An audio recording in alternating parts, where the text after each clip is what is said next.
you're connected with Content Delaware.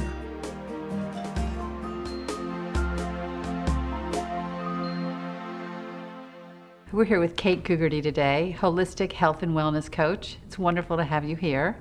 Tell us what that means, holistic health and wellness coach. How do you help women, how do you help families with their wellness and their health?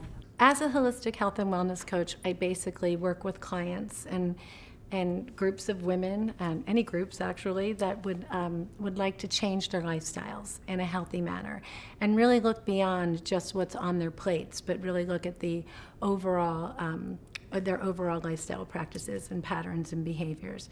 So we look at two things. We look at the food, but then we look at the other parts of their lives, whether it be their career, their spirituality, their relationships, their physical activity levels, so that we can marry everything together to create a really successful plan for wellness for the long term. So for some people, I know they feel like it's a sacrifice, to start eating that way, or they have to give up ice cream or give up a glass of wine here and there, or give up, sugar or desserts. Do you see it that way, or is it a total sacrifice? How do you approach that? It's pure pleasure, Carla. Okay. I really do. I think it's an absolutely inspiring and creative experience to really change your lifestyle, because what really winds up happening for most people is that they really do feel the benefits inside their body. They think clearer. They can sleep better at night. They might lose some weight. It's not always guaranteed, but they'll lose weight or they'll feel less stiff in their joints. So it becomes a collective change for people, where it might even be something that they weren't expecting, but they feel better, inside. Mm-hmm. And it really relates to how they're feeling out, on the outside, and how they relate to their world every day. One of the health crises I understand, facing our nation, facing our world, is our resistance to antibiotics. What can we do about that in terms of, eating more healthfully to help the natural flora in our systems? Well, that's a really good question, Carla, because it is a real problem. 80% of the antibiotics that are sold in the United States go to factory farming.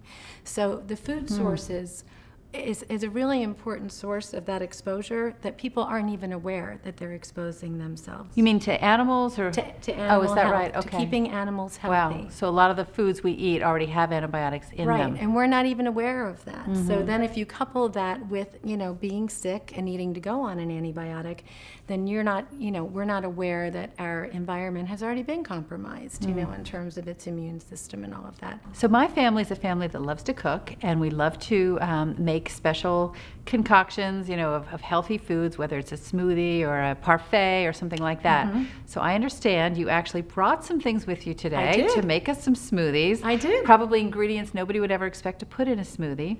Yes. So how about we go into the kitchen and you can teach us how to make smoothies. That sounds perfect. All right, I'd love to. Great, let's go.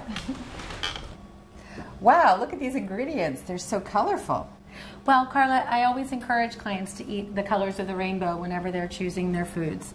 And one of my favorite things to do to encourage people to do that is have a smoothie, because it's the best way that you can combine lots of different ingredients and really get a lot of whole foods into one sitting, whether it's a snack or a meal or however you want to use it. So are those sweet potatoes? They are sweet potatoes. Sweet potatoes in a morning breakfast smoothie. That will be interesting. I can't wait to try that. I think you'll like it. I think you'll be surprised. You want to get started? Let's do it. Sounds great. Well, we have one whole sweet potato that we're going to put in, and I like to keep the skins on. If I'm using an organic sweet potato, I definitely keep the skins on, but they also have extra fiber, and also they'll keep you fuller longer, in addition to everything else that they do in their beneficial vitamins and minerals. But the interesting thing that we're going to do now is put in almond milk. Most people really like to use regular milk or yogurt in their smoothies, and that's great, but this is just an alternative if you wanted to kind of keep it dairy-free. And are there other kinds of milk you can use as well, like hemp milk? Or? Absolutely. You can use rice milk, you can use hemp milk, you can use soy milk, you can use coconut milk. Or regular milk if you want. Or regular milk, exactly. Okay. It really is up to everyone's taste. So the next thing that we're going to add is some cinnamon. We need half a teaspoon of ground cinnamon. And the thing that's really, people always equate cinnamon with breakfast, with all the nice cinnamon cereals and things like that. But it's also anti-inflammatory, and it keeps your blood sugar maintained too as well. So it really can be a little powerhouse in that little sprinkle that you get whenever you're adding it to something. I never knew that. That's good to know. As well. So when I do this, I add a banana for sweetness. Bananas are great. So would you like to add that? Sure. Bananas are great as your natural sweetener. You know, you don't really need a lot of extra sugar or sweeteners if you have a mashed banana. And it really is a simple secret to add to anything to make it sweeter if you want to stay away from refined sugars.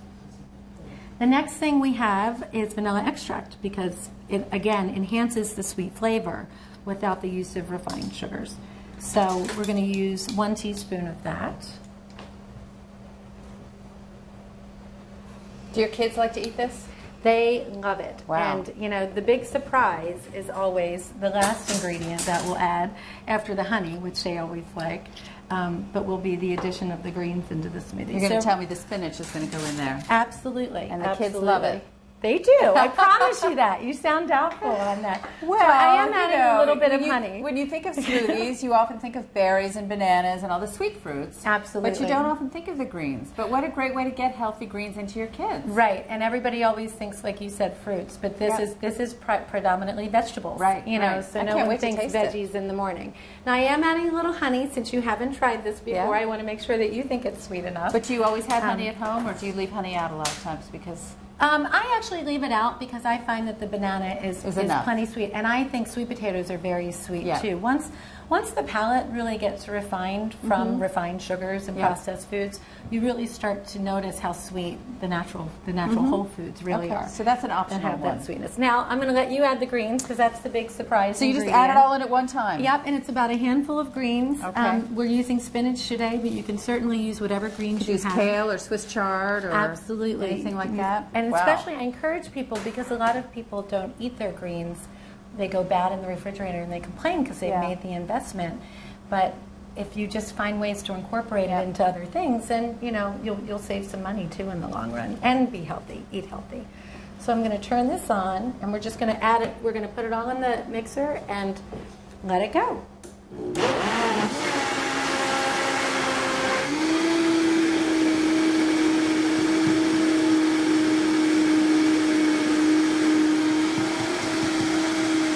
Now the last thing I like to do before I'm done is add some ice because everybody really usually likes, about half of that is fine.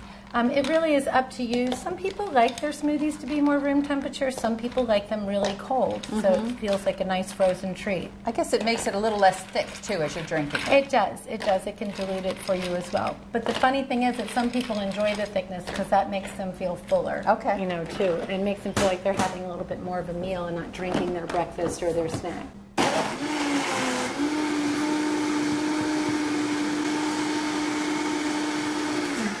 I think that's probably about done. So now we get to taste it?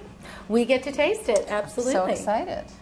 It's nice. It has that nice green and orange color mixture. So, you know, if your kids are a little bit afraid of it, you have to have them taste it.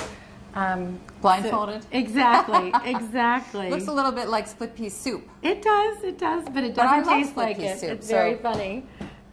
All right. So, cheers. Cheers. Cheers to good health. To your health. Wow, it's fantastic. Delicious, isn't it? Really good.